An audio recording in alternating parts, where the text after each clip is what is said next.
Hey guys, how are you? I hope you're doing well, enjoying this weather.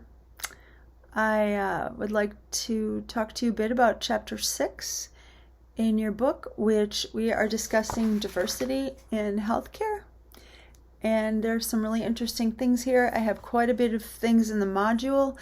I would like you to look at all of them. I chose videos that were short, 3-4 minutes at the most. They will all be helpful because they all have something to do with what we're talking about. So please look at all of those, and I appreciate you. Thank you so much. All right, let's start. Okay. Our book starts out with talking about intersectionality theory, which is basically the idea that there's none of us that are just have one characteristic that we can be defined by.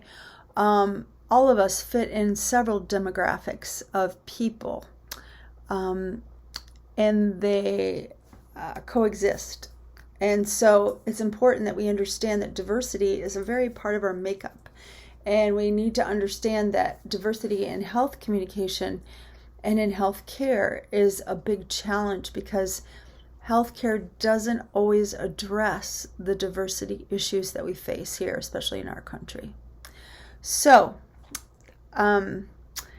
one of the things your book talks about a lot is socioeconomic status, and people with a low socioeconomic status are more likely to suffer from depression, have ADHD, obesity, smoke, poor teeth, poor health. And why is that? There's a lot of reasons. We discussed in class the idea of food deserts, how there are neighborhoods in urban areas and different areas that just don't even have a Walmart or a grocery store. So it's convenience stores or fast food. That it's difficult to get fresh produce in places like that. Also, not everybody has access to health care still, unfortunately, in our country. And then some, if they do, don't know how to navigate it or how to get there or how to get to the right place for the right thing or how to get a referral, or they don't have basic health literacy. That is another important thing that your book talks about. Health literacy is an individual's ability to access health information, understand it, and apply it in ways that promote health. Many people lack health literacy.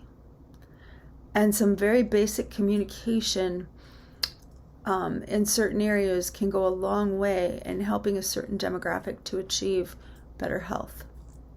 That is why health campaigns are made and why it is so important for them to exist.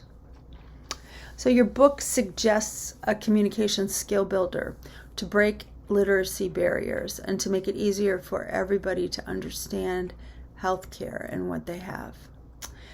For health professionals, it suggests that they watch the language. Remember, we talked last chapter, about how your average medical student learns 10,000 words that are not in a layperson's vocabulary. So watch that language. Realize that most people that you talk to aren't going to understand some of those, so use your language that's appropriate. Use multiple formats like graphs and words, charts. I know in going through what I went through with my son, when they were explaining to me he had a brain tumor, I didn't understand. I didn't have a concept of what the inside of a brain looks like. And when a doctor told me at one point, he's alive, by the way, but he just turned 29 this weekend. When a doctor told me it was medically impossible for him to live more than 7 days, and this is why, he showed me on a scan the hydrocephalus at the top of his brain, and he explained it in terms I could understand. He said, at the top of our brain, we all have 2 little pools of fluid, and that fluid has a free flow exchange around your spinal cord and goes up into your brain and goes down around your spinal cord. But your son's tumor is in the base of his brain, and so it's preventing that fluid from moving, so it's all collecting at the top. Now, because he gave me the visual, I understood that. And it was imperative that I could visualize what was wrong with my son and what was going on in his brain. And so your book talks about doing things like that and using other formats to explain things to people. Evaluate the message to see if they're received properly. Say, do you understand what I mean? Is there any questions? And and then focus on action. So are we ready to take care of that? Are we ready to do this thing? So can I prescribe this so we begin to get started on this treatment? Also, it was very important, your book talks about having a shame-free environment.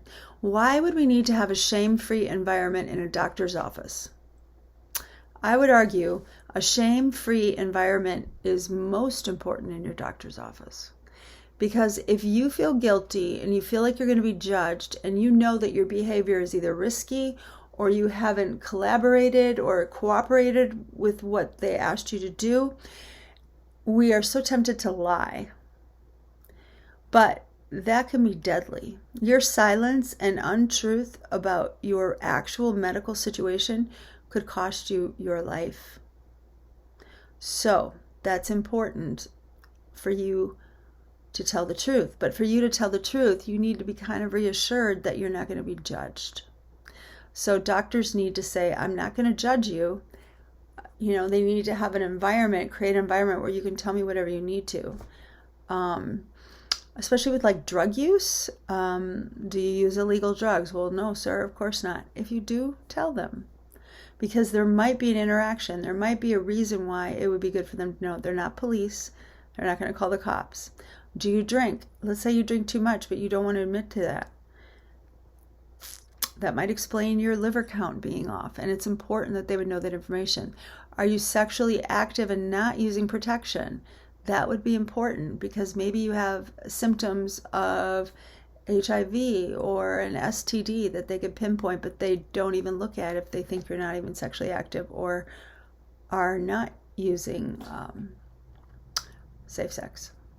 So use metaphors and pictures and use the teach back method. What will you tell someone you love about today? What did you understand that I told you? Is it clear? Could you tell me back what I told you so I know you understand? Gender identities. Queer theory challenges the notions of static identities and rigid social categories. The whole transgender